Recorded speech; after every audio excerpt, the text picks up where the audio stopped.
Global equity markets are about 130 trillion, and global assets under management for funds is roughly about 140 trillion. When you talk about on-chain assets, today, they're actually around 2 to 5 billion. Very small, but actually a lot of room to grow. My name is Rehan Ahmed. I'm the CEO of Marketnode, which is a digital market infrastructure operator based out of Singapore.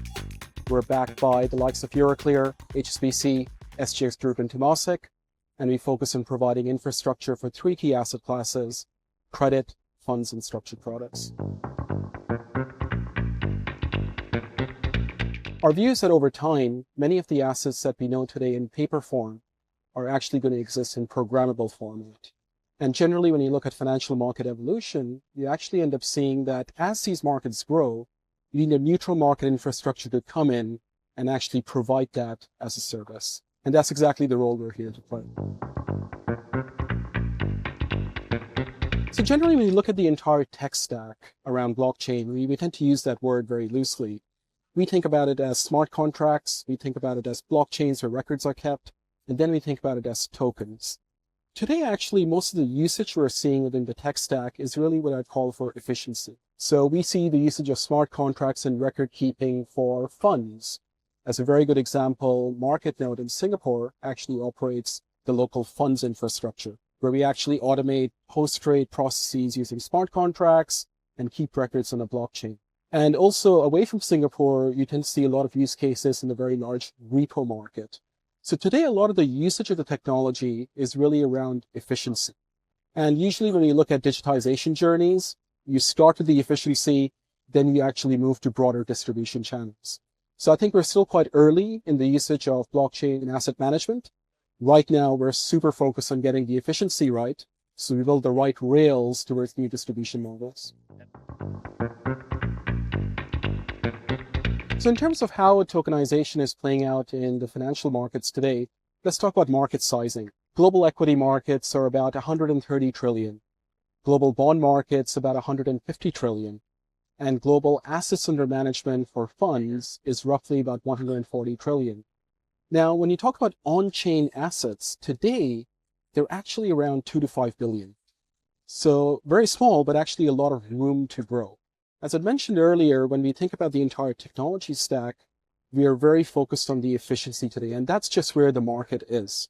We have to get the format for these assets right first, put together the right rails, so we can open up the access for more assets on chain.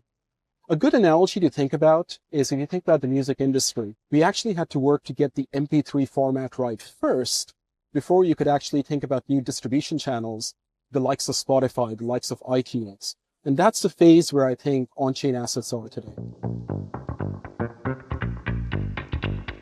So in terms of the actual use cases, the best use cases for tokenization in traditional capital and asset management, there's actually two approaches, right? The first approach is you can go after highly illiquid assets, what they call private assets that don't trade. And you can have a view whereby you tokenize them and open them up to new distribution channels. That's one approach. The other approach you can actually think about is how do you take large pools of capital, bring in efficiencies at the margin, and play the flow game? I've actually seen both approaches play out in the market. The Marketnode view is that we tend to work with large, very liquid, high-frequency issuance products, and then try to see what advantages the technology brings. So as an example, we tend to work on credit, we work on funds, we work on structured products. One thing you'll realize is that for many of these products, settlement cycles are generally above T+5. We find that working with products where settlement cycles are T2 or T1, given most markets are moving there anyway, doesn't bring a lot of advantage. But when you target loans as an asset class, that's typically T+45, bringing that down using the technology to T+10 brings a lot of incremental benefits. The second angle we actually look at is if an asset is tokenized, does it actually open up new distribution channels? So if you look at equity markets today, it's a big question mark that if you tokenize the equities, are you able to reach a new distribution channel? Unlikely, given that brokerage markets and access markets are pretty open and pretty efficient today. So again, we have a matrix in mind. We like high-frequency issuance products. We like to build efficiencies at the margin and then go after scale, which means loans, funds, and structured products to us today are the key beneficiaries. So what does interoperability mean for us? I will break my answer down into two. Again, if you think about us, we're trying to bridge the old world with the new. And these kind of builds actually take a lot of time because we have to think about two layers of interoperability. The first one is, whatever we're building, how do we connect it into a legacy financial institution systems? And legacy financial institution systems could be designed 30 years ago and are functioning somewhat well, but you have to think about how do you connect that into a modern day tech stack. So a lot of our work to date actually has been bridging that. Now that that piece is up and running and it's working, we have to think about where is the actual demand? Where is the actual institutional demand for these assets? So I think we use interoperability very loosely, but actually I would break it down into two, which is interoperability with the old world, the old systems, using old connectivity methods. And then you have to think about interoperability across chains, which is the next phase.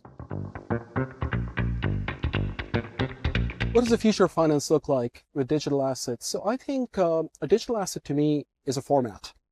And I think in the future where issuers, asset owners are going to have a choice. Do I issue in a traditional format or do I issue in a digital format? And I don't think the answer is going to be as simple as either or. You could work with one, you could work with the other, you could actually work with a combination of these two, right? So we actually see them coexisting with each other. Generally, when you look at these new asset formats, they should bring new efficiencies, processing, new distribution channels. But I'm very pragmatic about how they're going to coexist with each other. The most significant insight we've had is that when you look at stepping away from blockchain, when you look at the success of ride-hailing, it wasn't just the success of ride-hailing as an app. It was a combination of ride-hailing, advancement in GPS systems that actually came together to create a new business model. Likewise, when you look at blockchain and the entire tech stack, smart contracts, tokens, and ledgers, we think these actually have to get married with other emerging techs. So for example, how do we work with AI? How do we work with large learning models to actually speed up the velocity of transactions? That is what we have to keep attuned to, right? We can't just focus on blockchain as the emerging tech. We have to see how it actually works with all of the other emerging technologies coming out. So where do I see the industry going 3 years from now? So one thing I've learned in finance is that we always tend to overestimate what's going to happen in 3 years and underestimate what's going to happen in 7 years. Today, we have the choice for issuers. You can go and issue assets in a traditional format. And then we're bringing this native digital format. I'm hoping going forward, that's actually not a choice. I'm hoping that's just an intentional action that all issuers and asset owners take because the efficiency, the distribution, and frankly, some of the business models we haven't even thought about today exists out there.